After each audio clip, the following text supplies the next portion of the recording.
Freelancing এর কোন কাজটি শিখলে আপনি সবচেয়ে বেশি ইনকাম করতে পারবেন, আর কোন কাজগুলো ফ্রিল্যান্সিং মার্কেট প্লেসগুলোতে খুব বেশি পরিমাণ পাওয়া যায়। তারপর হচ্ছে কোন কাজের চাহিদা বর্তমান সময় খুব বেশি, কোন কোন কাজের মধ্যে ক্লায়েন্ট খুবই বেশি কিন্তু সেলার খুব কম। আজকে আমরা এই বিষয়গুলো নিয়ে কথা বলবো। সো আসসালামু আলাইকুম গাইজ, আপনারা সবাই কেমন আছেন? আশা করছি আপনারা সবাই ভালো আছেন। তো আজকের এই ভিডিওতে আমরা কথা বলবো হচ্ছে ফ্রিল্যান্সিং কোন সেক্টরগুলোতে সবচেয়ে বেশি পরিমাণে ইনকাম করা যায়, ফ্রিল্যান্সিং এর কোন সেক্টরগুলোতে, আর হচ্ছে কোন সেক্টরগুলোতে মানে হচ্ছে ক্লায়েন্ট অনেক বেশি, সেলার্স অনেক কম, বা ফ্রিল্যান্সার অনেক কম, বা হচ্ছে আমরা কোন কাজটা আমাদের শিখলে সবচেয়ে ভালো হবে। সো আজকে এই বিষয়গুলো নিয়ে কথা বলবো। প্রথমত দেখেন, আমাদের যদি হাতে সময় থাকে, আমি একটু হিস্টোরিক্যাল ভাবে একটু কথাটা বলি, যদি আমাদের হাতে একটু বেশি পরিমাণ সময় থাকে, লাইক হচ্ছে আমরা ইন্টার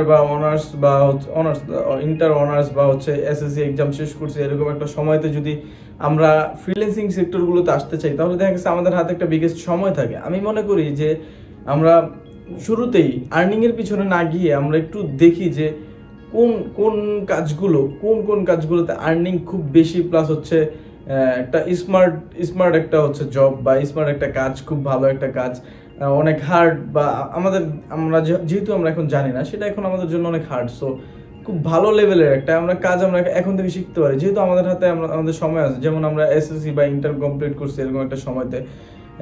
তো আমি মনে করি যে আপনাদের জন্য ওয়েব ডেভেলপমেন্ট অথবা হচ্ছে ইথিক্যাল হ্যাকিং এরকম টাইপের বিষয়গুলো শেখাটা খুব ভালো হবে। কারণ হচ্ছে ওয়েব ডেভেলপমেন্টের মধ্যে যদিও একটু সময় বেশি লাগে শিখতে, তারপর হচ্ছে ইনকামটা মোটামুটি খুব একটা ভালো একটা ইনকাম এখান থেকে করা যায় ওয়েব ডেভেলপমেন্ট করে। তাছাড়া হচ্ছে ইথিক্যাল হ্যাকিং তো মানে বলাই, কি বলবো এটার কথা। সো এটা যদি শিখতে পারেন, হচ্ছে মার্কেট প্লেসে ফ্রিল্যান্সিং করেও তো অনেক টাকা ইনকাম করতে পারবেন। তারপর হচ্ছে আপনি কোনো কোম্পানির সাথে যদি জবও করেন, সেই ক্ষেত্রে আপনার স্যালারি খুব ভালো একটা স্যালারি থাকবে।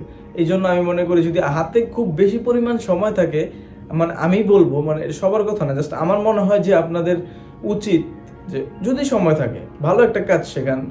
তখন আপনারা শুধু শুধু ডিজিটাল মার্কেটিং বা লোগো ডিজাইন এই ছোট ছোট কাজগুলো আমাদের কোনো শেখার কোনো দরকার নেই, বা ডাটা এন্ট্রি এগুলো আমাদের কোনো দরকার নেই। যদি হাতে বেশি সময় থাকে তাহলে আমরা ভালো ভালো কাজ শিখে নিব। কারণ হচ্ছে যখন আপনি বড় হয়ে যাবেন বা ইন্টার অনার্স কমপ্লিট করে ফেলবেন, তখন যদি এই সেক্টরগুলোতে আসতে চান, তখন দেখবেন যে আপনার মানে আর্নিংটা খুবই দরকার, মানে টাকা খুবই প্রয়োজন হবে, বাট হচ্ছে সময় দিতে পারবেন না, নানা টেনশনের মধ্যে আপনি পড়ে যাবেন, হচ্ছে বড় বড় কাজগুলো তখন আর শেখা হবে না।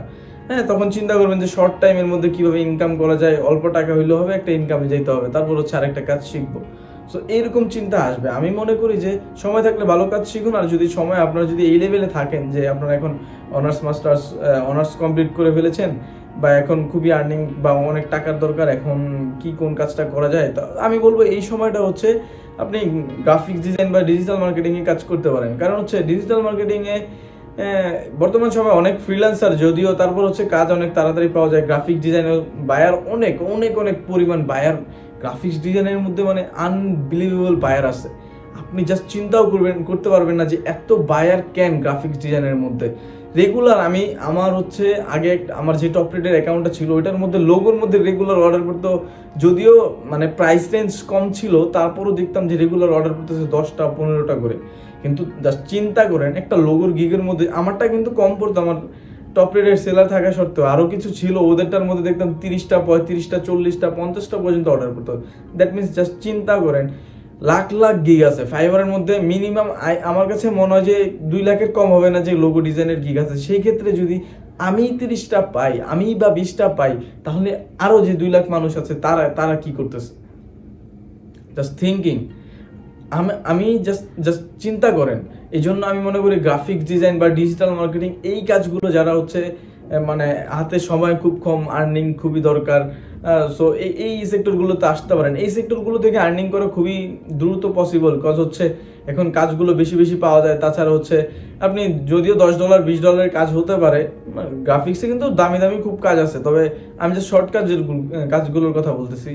যদি শর্ট কাজগুলো হয়, সেই ক্ষেত্রে দেখবেন যে আপনি একটা দুইটা অর্ডার পাইতে পাইতে দেখবেন যখন 10 টাকা করেও যদি একটা অর্ডার পরে, মানে $10 করেও যদি পরে, দেখবেন আস্তে আস্তে আপনি ডেলি 10টা করে পাইলে হচ্ছে $100। দ্যাট মিনস হচ্ছে আপনি পার ডে 8,000 টাকা ইনকাম করতে পারতেছেন। মানে বুঝতে পারতেছেন বিষয়টা? যদিও আপনি হচ্ছে সবগুলো অর্ডার একদিনে ধরলাম, আপনি অন অ্যান এভারেজ 1 মান্থের মধ্যে আপনি ধরেন হচ্ছে $500 কাজ করলেন, তারপরে তো অনেক টাকা, 50,000 টাকা আপনি ইনকাম করতে পারতেছেন, বা এভারেজে 40, 45, 50,000 টাকার মতো আপনার আসতেছে। সো আপনি এই সেক্টরগুলোতে আসতে পারেন যদি আপনার হাতে সময় কম থাকে। আর ডিজিটাল মার্কেটিং এর ক্ষেত্রেও সেম, এই যে মানে আপনার হচ্ছে $5 $10, আবার বড় বড় প্রজেক্টও আছে। তবে আপনি তো আপনার হাতে সময় কম, আপনি হচ্ছে কম সময়ের মধ্যে আর্নিং এ যাবেন, সেক্ষেত্রে আপনি এগুলো শিখে আর্নিং এ যেতে পারেন। তবে কি হচ্ছে এখানে, যে আপনার পরিশ্রমটা করা লাগতেছে অনেক। যে এখন জবের সাথে যদি আমি ফ্রিল্যান্সিং এর একটা কম্পেয়ার করি, তাহলে বুঝতে পারেন যে ভাই আপনি হচ্ছে অনার্স কমপ্লিট করছেন আর আমি হচ্ছে জাস্ট এসএসসি কমপ্লিট করলাম। ধরলাম হচ্ছে আমি একজন গ্রাফিক্স ডিজাইনার আর হচ্ছে আপনি জব করেন। সো আপনি ওই সেক্টরে আসতে যাচ্ছেন, আমার কিন্তু ওই সেক্টর যাওয়ার ইচ্ছা। রিজনটা হইতেছে এই যে দেখেন, আপনি একটা কোম্পানির সাথে একটা ওয়েতে সবসময় কাজ করতেছেন, মানে একটা সিস্টেমের মধ্যে কাজ করতেছেন।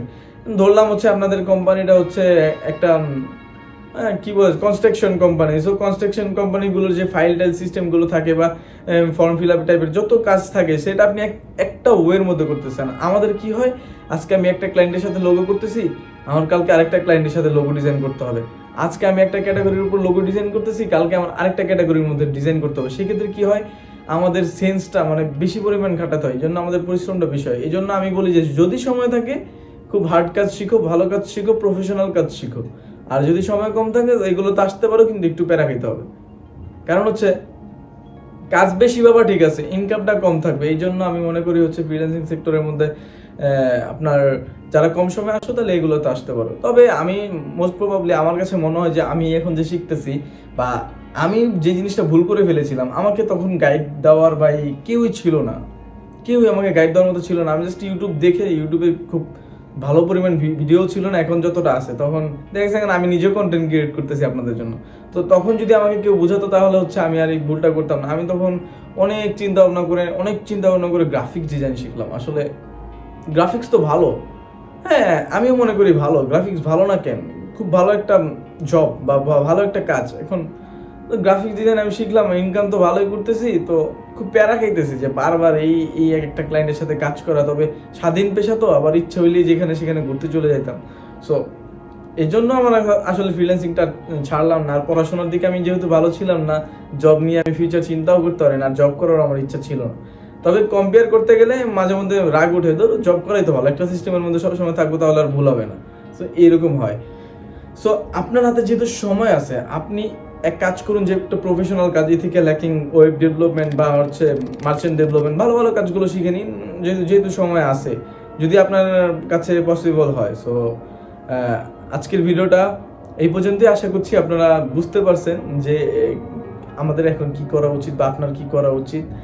আর যদি বুঝতে পারেন তাহলে তো ভালো। আর যদি কোনো বিষয়ে যদি আরো কিছু জানতে ইচ্ছা করে অবশ্যই আমাকে কমেন্ট করবেন। আর হচ্ছে আমি আপনাদের জন্য আমি কন্টেন্ট ক্রিয়েট করতেছি, আপনাদেরকে হেল্প করার চেষ্টা করতেছি ফ্রিল্যান্সিং নিয়ে, আউটসোর্সিং নিয়ে, অনলাইন ইনকাম নিয়ে, আরও নানান টপিক নিয়ে। যেহেতু আমরা ফ্রিল্যান্সিং করতেছি, অনেক কিছুই আমাদের সামনে আসে, আমরা দেখি বুঝি, এবং এগুলো নিয়ে আমাদের অনেক ঘাটাঘাটি করা লাগে। সেক্ষেত্রে আমি চাই যে আপনাদের সাথে সবগুলো বিষয় আমি শেয়ার করব। সো যদি আমাদের নেক্সট ইনফরমেশনগুলো, আমি যত ভিডিও আপলোড করি বা যত কিছু ইনফরমেশন আপনাদের সাথে শেয়ার করতে চাই, এগুলো যদি আপনাদের প্রয়োজন হয় তাহলে অবশ্যই আমার চ্যানেলটিকে সাবস্ক্রাইব করে রাখবেন। সো আজকের ভিডিও এই পর্যন্তই।